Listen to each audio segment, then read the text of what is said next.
Hello. It's the Color Whisperer here. And this is where we talk about all things home and healing. And both of them are very much entwined because you got to have a healthy and happy home in order for you to feel good, right? So today it is a blustery day here in LA. Oh my gosh, we've got so much rain coming. Apparently, there's actually a blizzard warning. Now, what that means is a blizzard warning in the mountains, not so much where most of us live, because our ground, we never get, maybe we get hail once in a while. It lasts like half an hour and doesn't stay on the ground very long. But it is cold here. And looking at Facebook this morning, looks like a lot of you are having a lot of cold. So, a couple tips to help you with that. First of all, if you have any warm colors in your home, spend your time in that room. This room has got a lot of red in it. And so this is the warmest room in my house because it makes you feel when you're surrounded by warm colors, it gives you the idea that it's warmer. It tricks your body. So that's a great way to lower your heating bill as well. And put on all your colors. Now, I happen to be wearing, these are my warmest things, but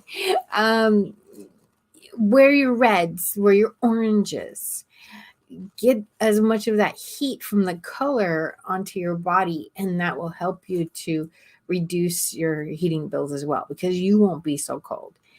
It's kind of wild to think of that the colors around us or the colors we're wearing affects us that much, but it's true.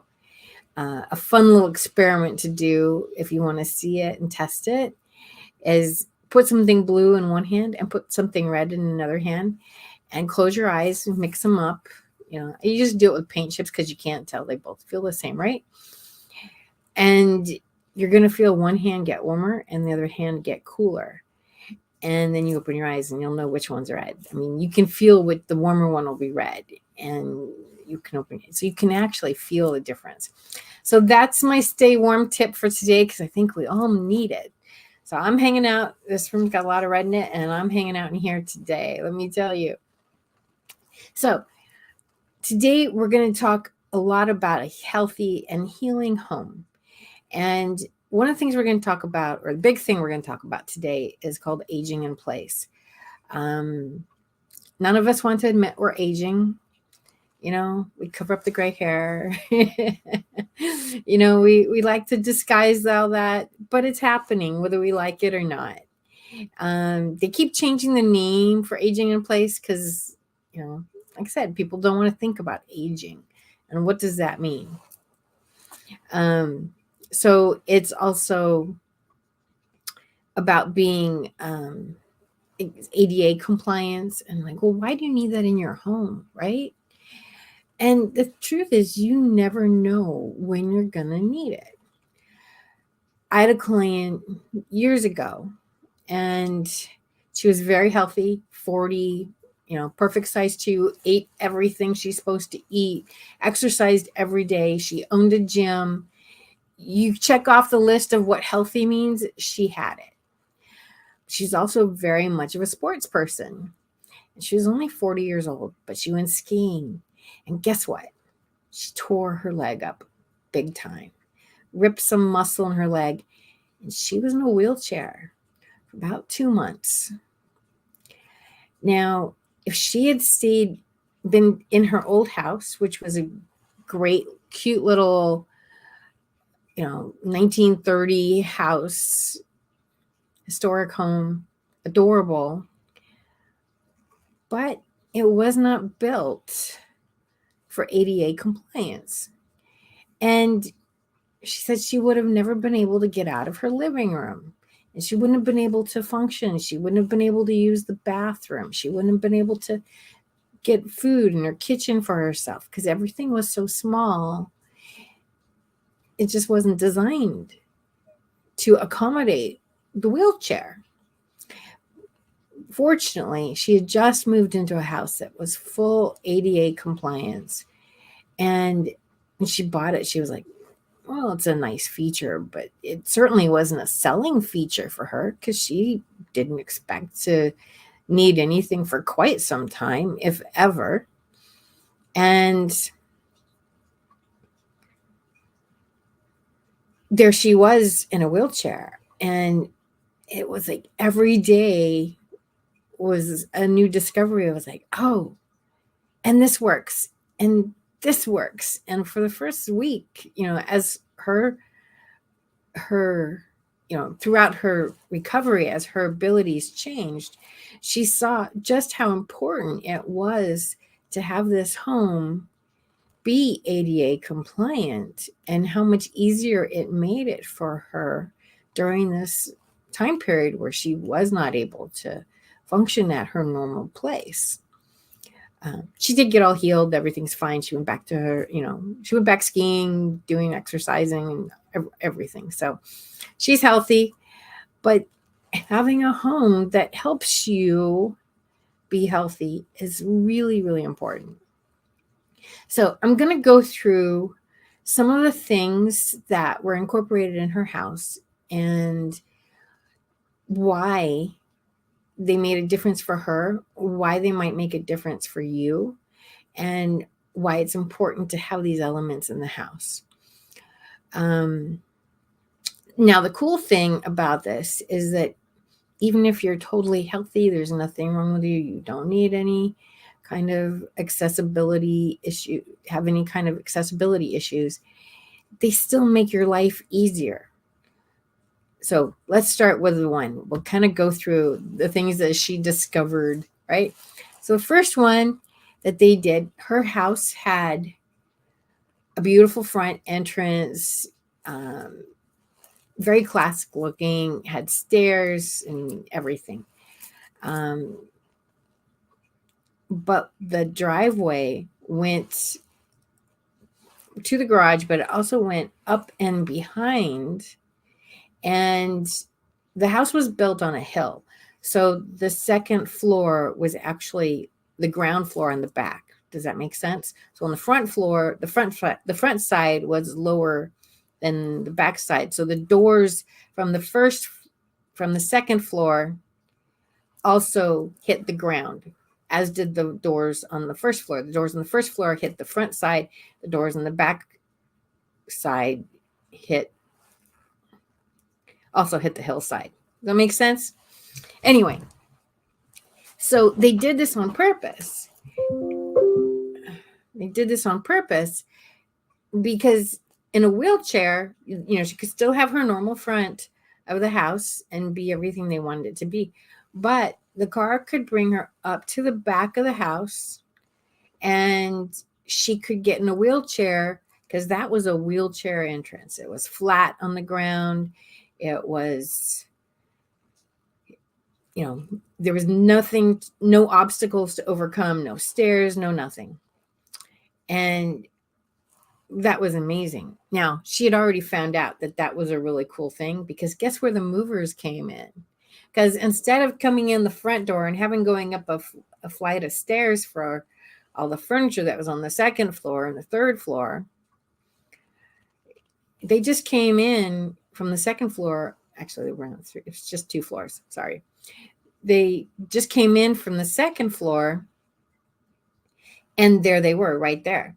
The first floor was bedrooms, and each had a door open to the outside, and that door was flat. And so going into those bedrooms was really easy for moving. So something you wouldn't necessarily think about, how easy is a house to move in and out of? Well, I guarantee you, your movers look at that every day. Can they function otherwise? Absolutely. Do they appreciate it when their job is easier? Absolutely. So that was the first thing that she had. Mark, you have some pictures.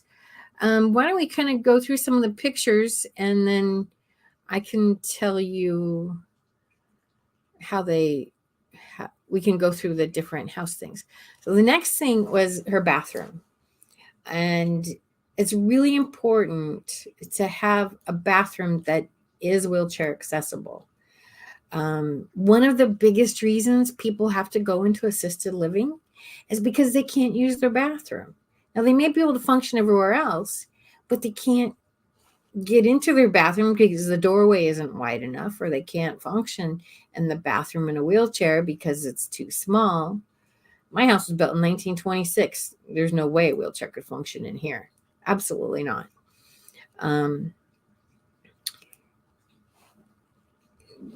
They just didn't build for that back then. So her going into her bathroom, she had room to take a shower, and there was room for the wheelchair to turn so she could go between the shower. Actually, she couldn't take a shower for a while, but she could turn the wheelchair around so she could do her little sitz bath and use the sink and use the toilet. And there's lots of room for her to function in there. One of the things you're seeing in a lot of bathrooms is zero curbs. So you walk in and the floor is all the same height, and you get these long drains in the shower. And that way it creates a much more open feel. And it also gives you a lot of flexibility of, if you happen to be in a wheelchair, you can turn the wheelchair around. So it does a lot of wonderful things.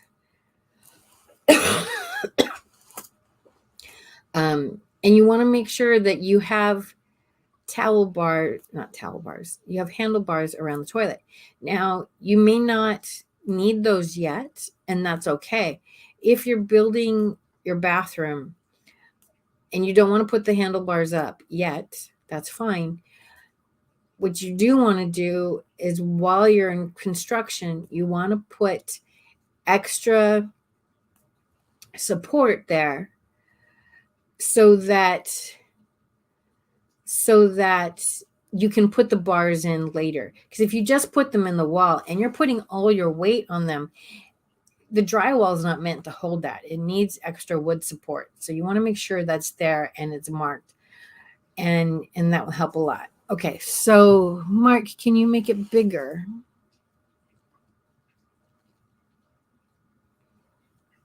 Bigger still. Okay, a little bit bigger. All right, so here we go. So here you can see each of these rooms, there's more than enough room for a wheelchair to turn. And even with furniture, we want to make sure that there's room for the wheelchair to turn. Mark, can you blow up where the kitchen is?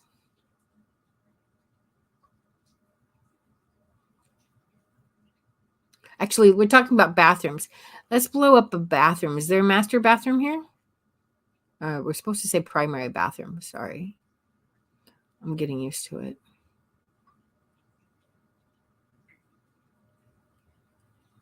I think this bottom right corner looks like it might be. It looks like a sink. We can't do it. Okay, there's another one of a bathroom we'll get to. It's just really important that the floor plan itself allows room for a wheelchair to turn around. There's a couple smaller bathrooms here. They don't really look like they have that so well. There's a bathroom there, kind of in the middle on the left. It looks like you could back a wheelchair in there. Now, when I was growing up, we used to have concerts in our house, and we would have all kinds of people come. We'd get 60, 80 people in the house at times. And there were a few people that would be in a wheelchair. And we put out ramps out front for them, so getting them in and out of the house or the stairs was not a big deal. And my mom had polio when she was young, so the stairs were already made for her. And what she needed was the stairs to not be so high. So they were longer. The step part was longer and the rise was shorter. And that gave her the room that she needed to get in and out of the house and do it with ease. So putting a ramp over that, we already had a space that was a lower grade for the wheelchair to go up. So putting a ramp on there was easy. But the problem was when they had to go to the bathroom. So in order for them to go to the bathroom, they could not shut the door.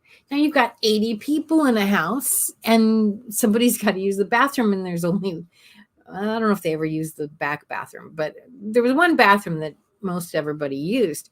So you can see this was a problem. So we had an accordion door in the hallway, and we would shut that door, and then they could go in and use the bathroom and do what they needed to do. But we literally had to shut off half the house in order for them to do that. And it was a problem. If we'd had a bathroom that was wheelchair accessible, it would have been easy. All right. So why don't we go on to the next picture, Mark? Let's see what we got. I was going on to the next picture, but I did have a quick question for you. Yeah. Because my when my aunt was living, mom had a lift built so that my aunt could get in and out of the house to the outside porch. Yeah, I think that's considered the outside porch because the front porch is the other porch, and the sliding door. And my aunt actually had MS, and actually that's what she passed of. But I was just wondering, we still have the lift there, and the mom is in good shape. My brother's got some health issues right now, and everything, but still relatively good shape and everything. But how important do you think it is when you make a building accessible to keep it accessible even after the person that you might have been making it accessible for has passed on? So that's what I was going to ask you, because we still have the lift, even though the lift has not been used probably in several years now, because Aunt Carolyn, unfortunately, has been gone for a few years now. But how important do you think it is to keep accessibility there even after you have built the accessibility and the person that you built the accessibility for has passed on? Well, see, that's kind of a tough question because there's a lot of factors involved. On one hand, if the accessibility is still serving a purpose for people in the house, that's good. The things I've talked about so far are good no matter what your health is. Now, a lift that hasn't been used, um, if it's not being used, there is a possibility that it may rust or it won't work at some point. Right. So, if you said your mom lives in the house too? Mm-hmm. Mom, that's actually the reason that she built that, because Okay. they lived in the Well, same town. we hope that nothing, your mom does not need it, and realistically, it's not a bad idea to keep it there in case she does. And the other thing too is, and this is one thing I come across a lot in my design work, is it can just be memories Right. that people don't want, you know? I had a client who both of her parents and her sister died in the house, and everywhere there were signs of sickness. And she had to redo everything. Now, we redid one of the bathrooms and made it ADA compliant, and she could use the shower in a wheelchair. So that was really important to her to do that because she didn't want to live in this house of sickness where things didn't work and where there was, lots of paraphernalia to try to make things work. So, and I've had lots of clients where they're like, okay, a lot of times it's the guy that dies first for a lot of reasons, but it's like they want to get rid of all the signs of illness because they need to purge the house of the illness as well. So part of that is a grief question, and as well as, is it still functional? It makes sense, and probably got to check to see if it's still functional. The irony is that my brother is going through some of his own health concerns now, but he was the one that used to playfully tease his aunt, which is also my aunt as well, when she was going through her MS battles and everything. So sometimes you got to be careful with your teasing because it might come back and bite you on the backside. But that's You just don't my. know. It sounds like he's using it, and it might be something that even if your mom never needs it for getting in and out of the house, it might be helpful moving groceries in and out of the house at some point. I don't know. For me, the cat litter or cat food or something like that. There's some things we buy that get kind of heavy, and so that might be an option for her. And she may not even tell you she's using it for stuff like that. Right. Because I suspect what you've talked about your mom, she's pretty feisty and she's not going to let you know that she's needing help. So Yeah. it may be that there's something there that if it's still working and that way your brother can come in and out of the house.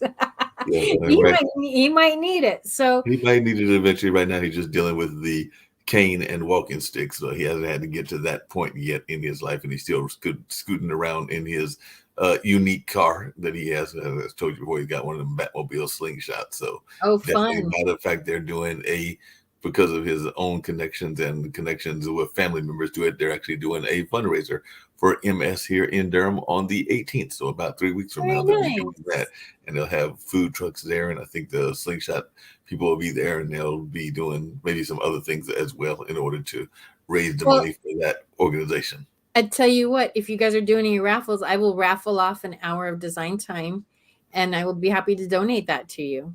Okay, I will definitely let him know that for sure. Yeah, and can all be done on Zoom. So if just somebody's like, okay, how do I deal? Because everybody's disability is different. So ADA is dealing with a lot of mixed things. But I had a client who had polio, and the wheelchair bathroom didn't work for her because she could not stand in the shower. She had to sit, and so she really actually needed the tub because that was the way that she felt safe. And the chairs that they have chairs that you can sit in, that they're not sturdy enough. She needed something more solid because she had to move her weight around, and she lived by herself. So having the tub, having that be a solid piece that wasn't going to move at all to get in and out, that was actually what she needed. So it's what's going to be right for that person. Now, if you're doing your house and you're 40 and you don't have anything, then we have to go with the generic of what's the worst that could happen. And then, as things happen, we can modify it. Yeah. Well, I'm going to put up the other plan, and I'm going to just let you continue with the discussion. But I did have the other bigger, more generic kind of floor plans that you had sent as one of the pictures as well. Let's go back to let's not do this one. It's just too hard to read. Okay, well, I was going to try to enlarge it, but it was too hard to read. It's all right. Let's go. Okay, this one on the right. I wanted to do the kitchen on that one. Can you zoom in on the kitchen? Because that's a really nice kitchen. Nice kitchen over here. Let's see if we can't get that one zoomed in. And I can't see the bathroom right now, but the kitchen was what I wanted to focus on that one. Yeah, I'm going to zoom in on that because I'm actually pulling that one up, and then I'll switch out on the imagery and everything. Yeah, that looks like that actually worked. I'm just going to change the where the picture is coming from and everything, and that should give us a full model and everything in that way. I do have to ask you a question just out of teasing, because you mentioned earlier this notion of people having custom designed bathrooms, and every time I turn around, people are more and more into showers these days. So I'm like, do people even still take baths, or are we in a shower economy and a shower society? Because I was beginning to wonder whether, I know that sometimes women and sometimes men like to take those lovely bubble baths, but every time I turn around, people, because of that rushing nature of society, are rushing off to get a shower. So I'm going like, I wonder if the baths are still something that people are doing as much as they used to, because it does seem like it's not as popular as it once was. I guess I'll just leave it at that. So baths are great for little kids. I personally don't like to take a bath because the water gets cold, and I don't like I don't like sitting there in cold water, and it takes too long. So I personally am a shower person. But they have some nice bathtubs out there. So they do have bathtubs out there that will help also keep the water warm. So if you're somebody who really likes to soak, they have heaters in them so that the water stays warm. They have some with air jets. We've kind of gone through different phases. For a while, it was the jacuzzi tub. Everybody wanted that. But then they found a lot of problems with the drains and the filters, and not the filters, but the drains, and the pipes would get clogged. And so many people had these wonderful jacuzzi tubs and they never used them. And right now it's more of the soaking tub. Right. And so having a separate tub and having it with a nice high walls and have it be in a separate area. That's what's more popular right now. And you can get the little tiny jets. I've got a really nice tub for sale that I'd love to sell if anybody wants one with little tiny jets. So it depends on really how you live your life. For people who love baths, I had a client, we've shown her picture, the cat bathroom, the cat window, and the bath that was her everything. She took 2 or 3 baths a day. That was how she stayed sane, and was by taking baths. So I think it just depends on your personality type, how you handle stress. And even that kind of I've talked about blue people versus green people, and blue people like baths. Green people would rather go walk in a park, but people are more likely to, let's just, if I can't go to the ocean, let me sit in my bathtub. So I think it just depends on things. And right now, people are finally going out. I think there was a lot of bathtub use during COVID. I even took a few baths during COVID. And now I think people are more likely to go to the beach or something. Yeah, that makes a lot of sense, because definitely that kind of connection to the water is very much important. I know that I love just the feel of the water, even on a good shower and everything. So definitely I know that is important. I did pull up the room, and I do see that it's got a breakfast room and a kitchen that we can see on this drawing. You can even see the master suite and the covered porch and all in that space. So I did pull that up, that picture. That was the one that you said was on the right. That's not the kitchen that I wanted. So let's see. No, the kitchen I wanted had an angled island on it. An angled island on it. Let's see if they had that. Go up. Let's see. Go up. There we go. Okay. Let's blow up that kitchen. I'll see if I can blow this one up. The other one was easier blown up. What's that? Sorry. Oh, you're good. I was going to see if we can't get that one blown up. Well, that's the actual house. Okay, well, I can, we can work on this. So if you look at the island area, and we have some other pictures that really go into the kitchen, so we can do that. But if you look at the island area, it's really nice. There's a lot of space between where the cabinets are in the corner and workspace. So the key thing to look at is there's a 5-foot round turnabout between the island and the cabinets. And so if somebody is in a wheelchair, that's how much space they need to turn around in. So they can totally function in that kitchen. And it doesn't have to be a big kitchen. You don't have to lose your triangle. You just have to make sure that you have the space for a wheelchair to turn.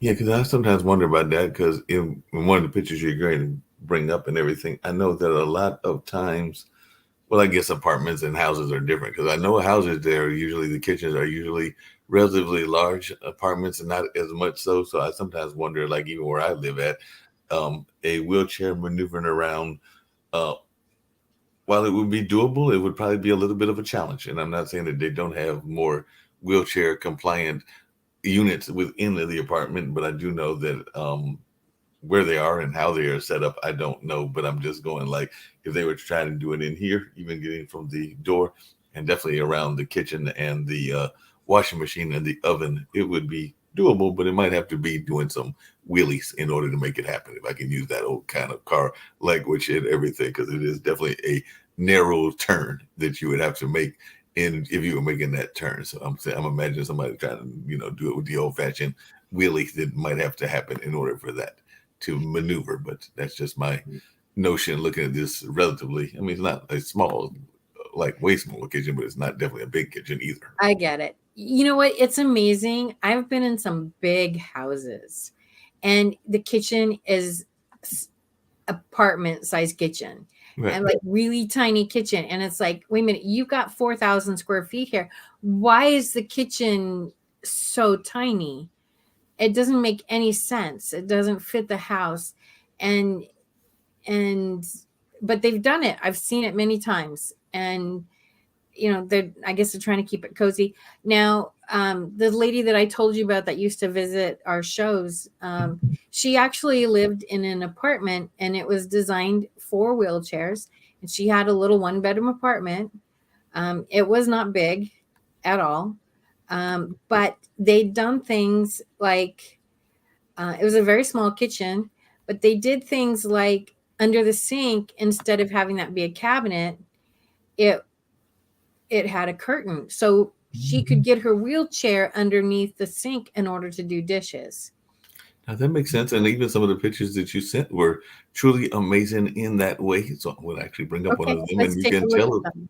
you could tell about it because it was actually one of them was a young lady that looked like she was maybe even getting her dishes done, and all in that space. And I'll bring that one up, but she is definitely plainly in a wheelchair and all in that kind of way. There was another one of a young lady that was in another kitchen environment, but in both of them, they were definitely doing a lot of amazing things while they were in their wheelchairs or other things that they had going on in that kind of space. So I'll bring this one up right now. Let's see what this one is. And maybe you can tell us about this, but that's one of them that you sent. Okay, so this is one that's really cool. Now, I'm only 5'2", and the top shelf for me is useless because I can't reach it. But if you're stuck in a chair, you really can't reach it. Now, some people have different abilities. They might be able to stand up for a few minutes to get something. But this is a really great feature, is to have the shelves come down to a place where you can reach them. And you can also see that the countertop is a little bit lower for her there, so that she can reach. Now, here's the thing: dishwashers, unless you're going to do a dishwasher drawer, dishwashers don't come smaller. So you have to have a 36-inch height cabinet. And I can't, it looks like there's something there. I can't tell exactly what that black thing is. Can you tell, or can you blow it up? Is that a curtain, or is that a dishwasher? It's kind of wide. It's wide. kind of wide. It looks like some sort of appliance. Maybe it's the refrigerator. I don't know. Well, a refrigerator, it would have to be a refrigerator drawer. It might be like a oven. Yeah. So one of the things that we do as well is we put the oven, and this is an ADA thing. So a lot of people, you might do a double oven or an oven and microwave, and putting them in the wall and having them up about 18 inches from the ground. Then when you open the door and you pull out the rack, you're not lifting so much. I'm actually going to pull up the other pictures because I went and dug up some further pictures, and maybe we can figure out exactly what it is, because there were some pictures talking about a little bit further what was going on in that space. And I do see that picture along with other pictures because they talk about how it's easily accessible to dishes and a rollout spice rack. And there is rollout spice rack is good. The open stove top, and then the open under sink, which is what that first picture was. And I still can't figure out what that whole item is, because there's even talking about the accessible microwave and the open prep area. It's probably a under counter microwave, which is really nice. A lot of people use these. It's a great way. It's a great space saver, so you don't need it on your counter, and the door opens out, and then I've used them for many clients, and they're really nice. So it's easier having the wall oven and having it at a height where you don't have to lift something heavy out of it very high. That makes a big difference. That's good for people with shoulders, shoulder issues, or maybe they just can't lift as much. My mom, oh my gosh, my mom couldn't. She had polio, so she had one of her hands was kind of like this. She had to think about moving the fingers, and she could do a lot with it, but we used to make this kind of a shepherd's pie kind of thing, and it had to go in the broiler to broil the mashed potatoes at the end. And so I got to be a certain age. Jeanette, you do because it was easier for me to get stuff out of the broiler than it was for her, and it was really it was really too heavy for her. And so I went to go pick up the pan and the handle on the other side, and the handle broke, and we had dinner all over the floor. And it was really kind of funny, and we just let the dog in and said, okay, you eat what you want, we're gonna go out to dinner, we'll come back and we'll clean up whatever you don't need. Whatever you did, the dog got his own little dessert. I do like this notion because one of the things that they were showing was a pull out dishwasher drawer. The dishwasher drawer is really helpful, and especially if you, because it's up higher, and so you can just have it. It's much easier to load. It's much easier to unload. So that's a really big, a big thing. Having the stove be at a height that you can work on. So that is a curtain where she's got the stovetop, and that's a curtain, or it goes back, but it allows her knees to go underneath there so she can use the cooktop. Gotcha. There is an accessible microwave, but that's actually under one of the islands, it looks like, and an open prep area. So there's a lot of stuff. And then go back to the prep area. So this is having the pull out. So a lot of countertops are 36 inches high. Having that be down a couple inches makes a big difference. I've talked about it on here. I'm 5'2". One of my counters is 3 inches shorter because ergonomically, if you're cutting vegetables, that 3 inches makes a big difference. Now, another thing you can do is they have steps that are the toe kick. The toe kick is literally where your toes go underneath the, right? So they have steps where that toe kick, if you kick it a little bit, it's got a touch latch and it will pull out, and it can be just a step that's 3 inches tall, but that 3 inches makes it more comfortable for somebody who's small. I don't know if you ever saw Little People, Big World. Don't think I saw that one. So, I love houses, so I'm always looking at the house of the story house. But when they first started, the stuff that Mom was doing because Mom's like 3 something, she's barely 4 foot tall. She's not very tall. I don't remember how tall she is, but she's, let's call her 4 feet right now. And so they had some major challenges, and they did have some children that were normal height. So how do you design when you've got half the family is not of normal height and the other half is? And well, Mom's doing most of the cooking, so I always say the cook wins. But she had a step ladder. She was moving and scooting and moving and scooting and moving and scooting, and it was dangerous what she was doing. Right. And the show got them some money, and they're like, cool. And so they designed a kitchen that had basically 2 kitchen triangles.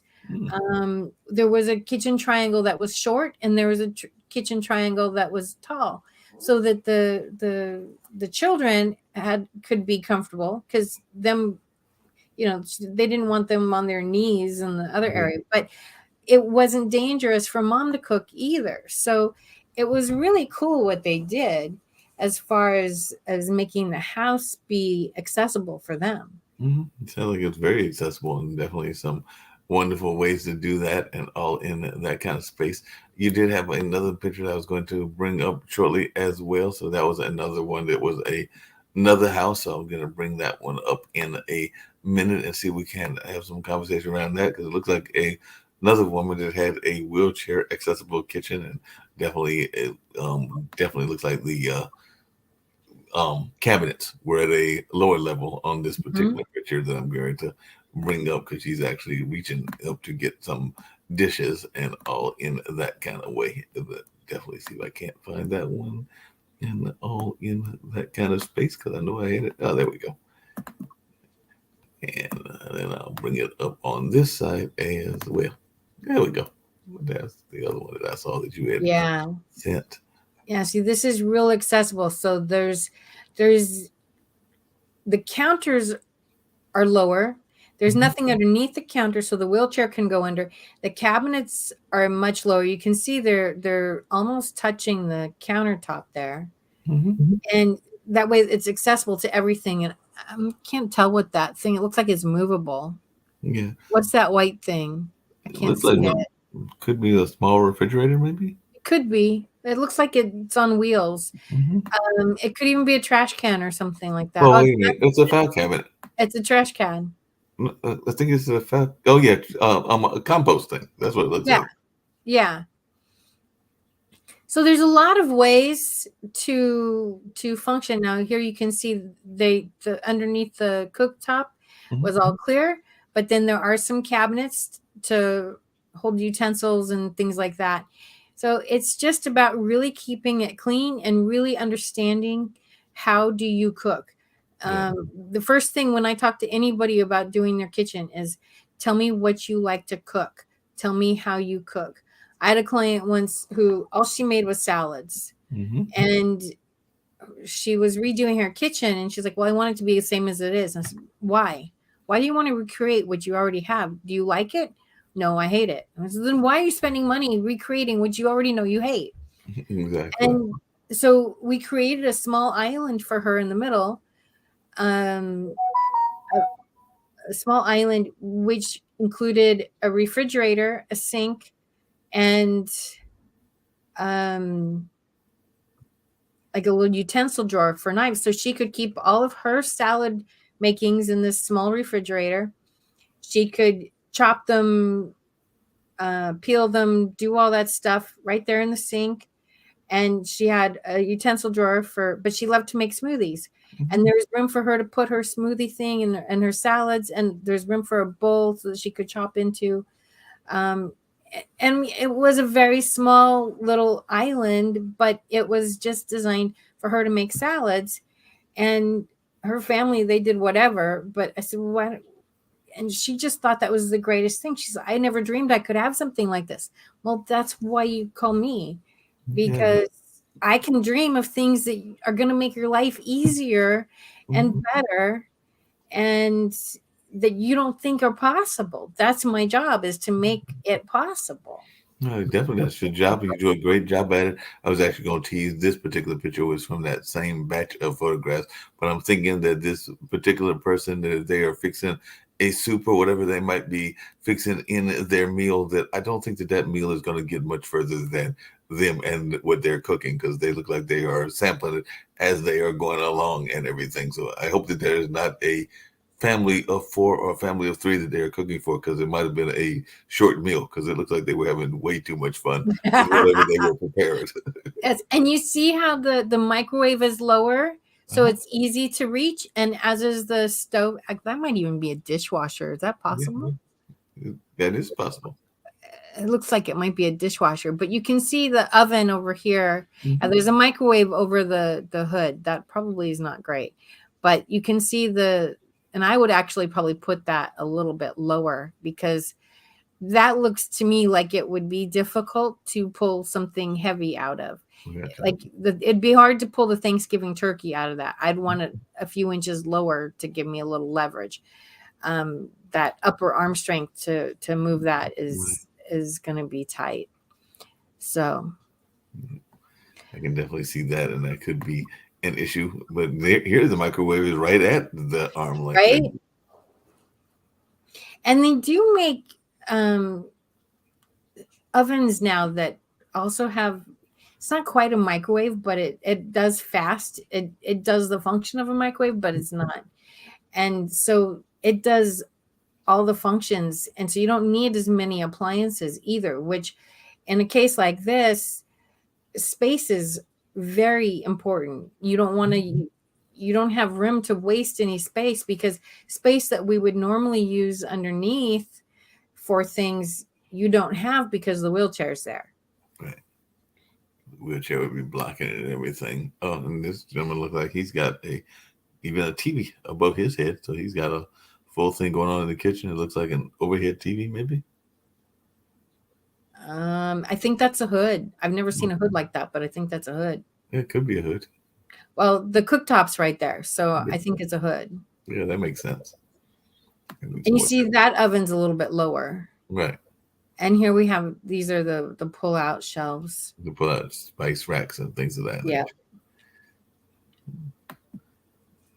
And a very low sink that you can get the washing done and everything. Cool.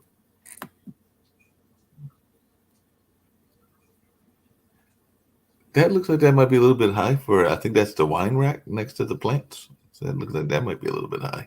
That's decorative. That's decorative, so it doesn't really matter because it's just decorative. Not really. That. Not really trying to get a drink there. Cool. And I know there was another batch that you sent as well, so I'm going to get to those also because I do know there was a bunch of those that were in another group. The last one I sent you one today. Let's do that one, and Was then that the Sloggy? we're getting Schlag. Slag. I'm sorry, mispronounced it. So yes, I'll get the Slag. We've done a lot on bathrooms. We've done a lot on kitchens, and this will be our last picture. And there's a lot we can talk about. Obviously, we've only scraped the surface, so we'll do another session on this and other ways you can make your house be accessible and make it easier for you to live in, and no matter what's going on. And the thing too is like you were talking about with a lift, your brother may need it at some point. And I told about us having concerts, having people come over and visit, even if you never need it. If it means grandma can come into the house, or Aunt Sue can come into the house, or your best friend Molly can come visit still, it makes a big difference. So handles. When you and I grew up, most handles were round, right? And they had all the crystal, you go really back in like the 30s, they had all the crystal round knobs, which are gorgeous, right? However, if you've got arthritis, doing this is really hard. Right. So the levers are really easy. All you got to do is push down. You can even do it with an elbow. If you're a busy mom with a bunch of kids, the kids can go up and they can do it. Or you've got a bunch of groceries in your hand, you can literally do that with a finger, and it's not as hard as turning it. I did something to my thumb. I sprained my thumb right now, and it's amazing how much I didn't realize I used my thumb until now it hurts. And one of the things that really hurts is turning a knob and turning the car engine. Oh, that's, but we don't think about how often we do these things because we take for granted what our body does until it doesn't do it. Right. And so this is a real simple thing that can save a lot of pain, angst, and just adds a lot of comfort to a house. Oh yeah, definitely. And that's something simple that adds the comfort to the house, and it costs like nothing. I mean, compared, cost of a kitchen or a bathroom is a lot, but this is a very simple thing. And so that leads me to the next thing: is how much does all this cost? And so the question is, refitting your bathroom, it might be $20K, it might be $30K.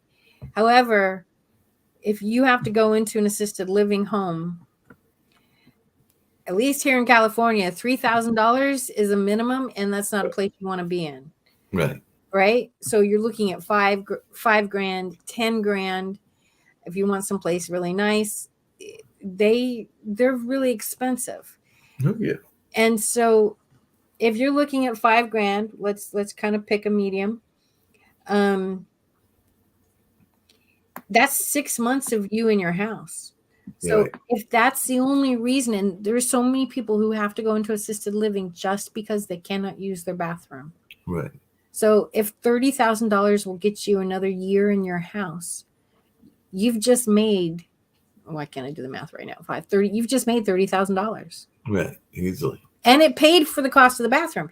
You just made $60,000 that you're not spending being in assisted living, and you get to stay in your house, which you love. Now, kitchens are usually a lot more, but again, it depends on how are you going to live. My friend who lived in a wheelchair, that was her life. She was healthy, but she just couldn't get out of the wheelchair. So it depends on what is going on in your world. How long are you going to be in the space? How long do you want to be in the space? Maybe you just want company. You want to go to assisted living. Okay, it's not worth it, right? But a lot of people really value their independence Mhm. and want to stay in their home as long as possible. So in that case, it's absolutely worth it.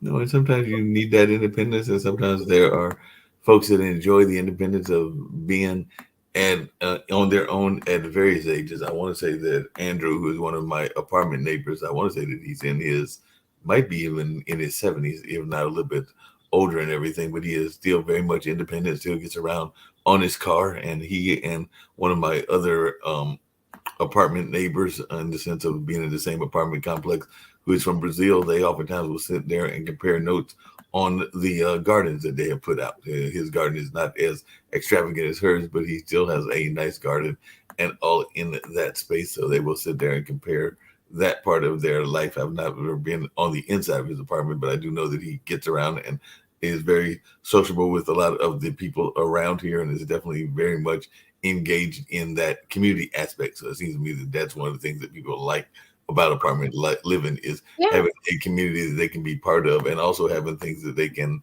do, whether they're in a house or a apartment. Because I do know a number of folks in both of those environments that love their outside gardens, and I don't think we've done that much shows with those, but maybe at some point we can have a show around the outside gardens, because I know that can be an important conversation as well that people love to have. As a matter of fact, that Brazilian lady, I think she's done 3 years now of planting different plants, some that are functional that she can use for her own cooking. We were talking about cooking earlier, and some that are decorative. Because I want to say the last 3 years she's had those very tall sunflower plants. So when they're coming up in Nice. March or April, she might be growing another tall sunflowers plant, because she's on the first floor. And I want to say that the plant usually goes up to the second floor, so people get a nice little decorative view of those sunflowers as the plant grows, because it's not growing at that height when she first gets it, but by the time they were closer into summer and closer to fall before it goes into the cycle of life, then it is very much of a nice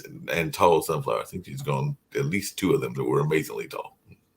Well, I have a client right now that does landscape gardening. So I might ask them and see if they'd be willing to come on and do the podcast. That would be fun. Yeah, that would be fun to have them talk about the landscape gardening and how that can add to the whole nature of the appeal of the house and that whole color. Because I know that sometimes those garden plants can also add to a number of the color aspects of the house as well. Because like I said, I mentioned the sunflower, which is a very yellow plant. I know some other people that plant roses and other plants that are more red based, and there are some other plants that folks may want to get, like even the white dandelions and things in that kind of way. So definitely the garden can even add to something that is very important to you, which is that whole color notion. Absolutely. Absolutely. Yeah. Well, I I'm think kind of we've ready to come to the end of another show. Thank you all for watching. Thank you for joining us. And if you have any questions about your home and how to make it more accessible, how to make it just more of a healthy home for you, I'd love to help you. It's thecolorwhisperer.com. And I would love to be able to assist you in any way possible. Thank you.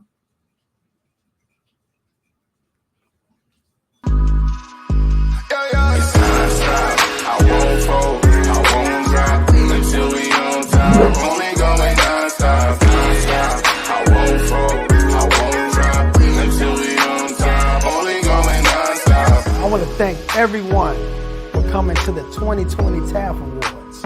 This was a show like no other, people. This is the Grammys for dignitaries, educators, and support staff around the state of Oklahoma and worldwide. We cannot do this without the support of the people. So we thank you, I thank you, for being such a dedicated supporter to this movement for the Teachers Appreciation Foundation.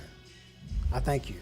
It's non-stop. I won't fold, I won't drop until we on top. Only going non-stop.